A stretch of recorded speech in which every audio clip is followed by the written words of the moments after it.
ನೀವು ಕ್ರೆಡಿಟ್ ಕಾರ್ಡ್ಗೆ ಹೊಸದಾಗಿ ಅಪ್ಲೈ ಮಾಡಿದ್ದೀರಾ ಅಥವಾ ಕ್ರೆಡಿಟ್ ಕಾರ್ಡ್ ಸಹವಾಸ ಬೇಡ ಅಂತ ಕ್ರೆಡಿಟ್ ಕಾರ್ಡ್ ಕ್ಯಾನ್ಸಲೇಷನ್ಗೆ ನಿರ್ಧಾರ ಮಾಡಿದ್ದೀರಾ? ಹಾಗಾದರೆ ಈ ಸ್ಟೋರಿನ ತಪ್ಪದೆ ನೋಡಿ.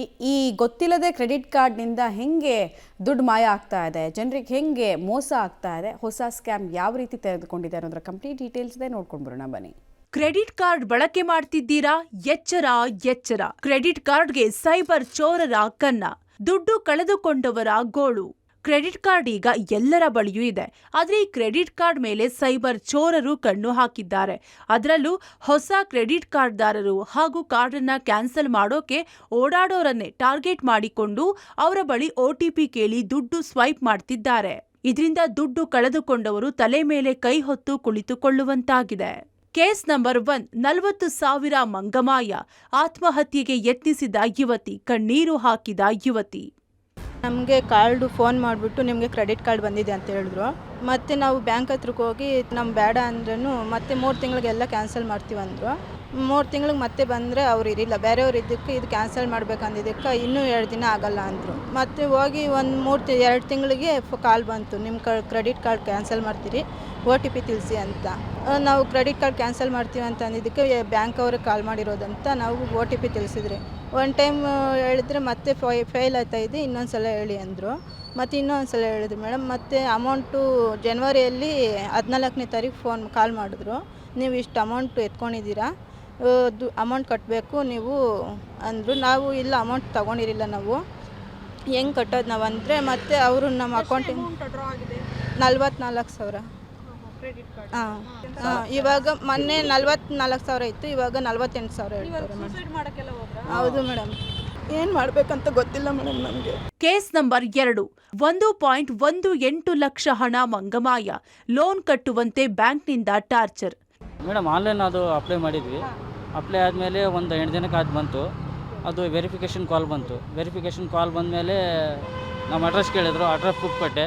ಅದಾದಮೇಲೆ 2 ತಿಂಗಳು ಆದಮೇಲೆ ನಂಗೆ ಕಾಲ್ ಬಂತು ಇನ್ನೊಂದು, ನಿಮ್ಮದು ಅಮೌಂಟ್ ಕಟ್ಟಾಗಿ ಯೂಸ್ ಮಾಡಿದ್ದೀರಲ್ಲ, ಅದು EMI ಕನ್ವರ್ಟ್ ಮಾಡ್ಕೊತೀರಾ, ಪೇ ಮಾಡ್ತೀರಾ ಅಂತ ಕೇಳಿದರು. ಸರ್, ನಾನು 1 ರೂಪಾಯಿ ಯೂಸ್ ಮಾಡಿಲ್ಲ, ಎದಕ್ಕೆ ನಾನು ಕಟ್ಟಬೇಕಂತ ಕೇಳಿದೆ.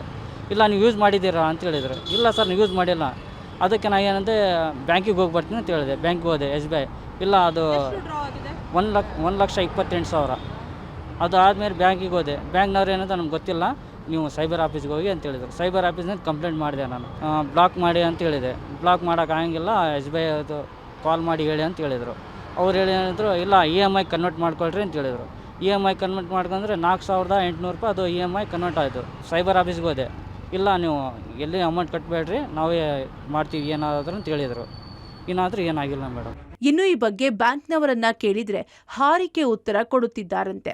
ಅತ್ತ ಸೈಬರ್ ಪೊಲೀಸರಿಂದಲೂ ಕ್ರಮ ಇಲ್ಲ. ಇದರಿಂದ ಸಾರ್ವಜನಿಕರಿಗೆ ತೊಂದರೆಯಾಗಿದೆ. ಬ್ಯಾಂಕ್ನಲ್ಲಿ ಇದೇ ಕಾರಣಕ್ಕೆ ಕಣ್ಣೀರು ಹಾಕುವಂತಾಗಿದೆ ಅಂತ ಹಣ ಕಳೆದುಕೊಂಡವರು ಆಕ್ರೋಶ ವ್ಯಕ್ತಪಡಿಸಿದ್ದಾರೆ. ಇಲ್ಲಿ ರಾಷ್ಟ್ರೀಕೃತ ಬ್ಯಾಂಕ್ಗಳು, ಖಾಸಗಿ ಬ್ಯಾಂಕ್ಗಳು ಸಹ ಮೋಸಕ್ಕೆ ಪರೋಕ್ಷವಾಗಿ ಇಳಿದ್ಬಿಟ್ಟಿವೆ ಅಂತ ಒಂದು ಆತಂಕ ಬರ್ತಾ ಇದೆ. ಕ್ರೆಡಿಟ್ ಕಾರ್ಡ್ನ ನೆಪದಲ್ಲಿ ಕ್ರೆಡಿಟ್ ಕಾರ್ಡ್ ತಗೊಳ್ಳಿ ಅಂತ 100 ಕಾಲ್ ಮಾಡ್ತಾರೆ. ತಗೊಂಡಾದ್ಮೇಲೆ ನಮಗೆ ಗೊತ್ತಿಲ್ಲದೇ ದುಡ್ಡು ಹಂಗೆ ದೋಚ್ಕೊಬಿಟ್ಟು ಹಿಂಸೆಯ ಕಾಲ್ಗಳು ಬರ್ತವೆ. ಹಾಗಾಗಿ ಭಾಳಷ್ಟು ಜನ ಆತ್ಮಹತ್ಯೆ ದಾರಿ ಹಿಡಿದವ್ರೆ, ಭಾಳಷ್ಟು ಜನ ಹೇಳ್ಕೊಳ್ಳೋದ ರೀತಿಯಲ್ಲಿ ಜೀವನವನ್ನು ಮಾಡ್ತಾ ಇದ್ದಾರೆ. ಅಧಿಕಾರಿಗಳು ಮತ್ತು ರಾಜ್ಯ ಸರ್ಕಾರ, ಕರ್ನಾಟಕ ರಾಜ್ಯ ಸರ್ಕಾರ ಇಂಥ ಕ್ರೆಡಿಟ್ ಕಾರ್ಡ್ಗಳ ಒಂದು ದಂಧೆ ಏನಿದೆ, ರಿಕವರಿ ದಂಧೆ ಏನಿದೆ, ಇದ್ರ ಬಗ್ಗೆ ಗಮನ ಹರಿಸಿ ಸಾರ್ವಜನಿಕರಿಗೆ ಅನುಕೂಲ ಮಾಡಿಕೊಡ್ಬೇಕು. ಈ ಒಂದು ಘಟನೆಗಳು ಮತ್ತೆ ಮರುಕಳಿಸಬಾರ್ದು ಅಂತ ನಾನು ತಮ್ಮ ಮಾಧ್ಯಮದ ಮುಖೇನವಾಗಿ ವಿನಂತಿಯನ್ನು ಮಾಡ್ಕೊಳ್ತೀವಿ. ಪ್ರತಿನಿತ್ಯ 60, 70, 80 ಕೇಸಸ್ಗಳು ಬರ್ತಾ ಇದ್ದಾವೆ. ನಮಗೆ ಆ ಬ್ಯಾಂಕ್ನಲ್ಲಿ ಕೂತಿರ್ತಕ್ಕಂಥ ಬ್ರಾಂಚ್ ಹೆಡ್ಗಳು ಆರಿಕೆ ಉತ್ತರಗಳನ್ನು ಕೊಟ್ಕೊಂಡು ಜನರ ಕಣ್ಣಿಗೆ ಮಣ್ಣೆರಚುವಂಥ ಒಂದು ಕೆಲಸವನ್ನು ಹಗಲು ದರೋಡೆಯ ರೀತಿಯಲ್ಲಿ ಮಾಡ್ತಾ ಇದ್ದಾರೆ ಅಂತ ಹೇಳಲಿಕ್ಕೆ ಇಷ್ಟಪಡ್ತೀನಿ. ಈ ಮಗು ಏನೂ ಮಾಡಿಲ್ಲ, ಆದರೂ ಆ ದುಡ್ಡನ್ನ ಕವರ್ ಓಪನ್ ಆಗೋಕ್ಕಿಂತ ಮುಂಚೆನೇ ತೊಗೊಂಡ್ಬಿಟ್ಟಿದ್ದಾರೆ. ಹೀಗೆ ನಡೀತಾ ಇದ್ದರೆ ಮುಂದಿನ ದಿನ ಇದೇ ಥರ ದಂಧೆ ಮಾಡ್ತಾಯಿದ್ರೆ ಎಲ್ಲ ಹೆಣ್ಮಕ್ಳು ಮನೆಗೆ ಗೊತ್ತಾದರೆ ಏನು ಮಾಡಿಬಿಡ್ತಾರೋ ಅಂತ ಸೂಸೈಡ್ ಮಾಡ್ಕೊಳ್ಳೋ ಒಂದು ಇದಕ್ಕೆ ಬಂದಿದ್ದಾರೆ. ಹೀಗೆ ಆದರೆ ದಯವಿಟ್ಟು ನಾನೆಲ್ಲ ಸರ್ಕಾರಕ್ಕೆ ಮನವಿ ಮಾಡೋದಿಷ್ಟೇ, ಈ ಕ್ರೆಡಿಟ್ ಕಾರ್ಡ್ ದಂಧೆಯನ್ನು ತಕ್ಷಣ ನಿಲ್ಲಿಸಬೇಕು. ಇದಕ್ಕೆ ಮುಂಚೆ ಎಷ್ಟು ವರ್ಷದಿಂದ ಈ ದಂಧೆ ನಡೀತಾ ಇದೆ. ಬರೀ ಫೈನಾನ್ಸ್ ಅವ್ರು ಮಾತ್ರ ಹಿಂಗೆ ಮಾಡ್ತಾರೆ ಅಂತ ಇವ್ರು ಹಗಲು ದರೋಡೆ ಮಾಡ್ತಾ ಇದ್ದಾರಲ್ಲ. ದಯವಿಟ್ಟು ನಾನು ಎಲ್ಲರಿಗೂ ಮನವಿ ಮಾಡೋದು, ಇದಕ್ಕೆ ಸಂಬಂಧಪಟ್ಟವ್ರಿಗೆ ಈ ತಕ್ಷಣವೇ ಕ್ರೆಡಿಟ್ ಕಾರ್ಡಿಂದ ಈ ಥರ ಎಲ್ಲ ಮೋಸ ಆಗ್ತಿರೋದನ್ನ ನಿಲ್ಲಿಸ್ಬೇಕಂತ ನಾನು ಸರ್ಕಾರದಲ್ಲಿ ಮನವಿ ಮಾಡ್ತಾ ಇದ್ದೀನಿ. ಒಂದೇ ಬ್ಯಾಂಕ್ನಲ್ಲಿ ಸಾಕಷ್ಟು ಗ್ರಾಹಕರಿಗೆ ಸಮಸ್ಯೆ ಆದಾಗ ಬ್ಯಾಂಕ್ ಸಿಬ್ಬಂದಿ ಕೂಡ ಅಲರ್ಟ್ ಆಗಬೇಕು.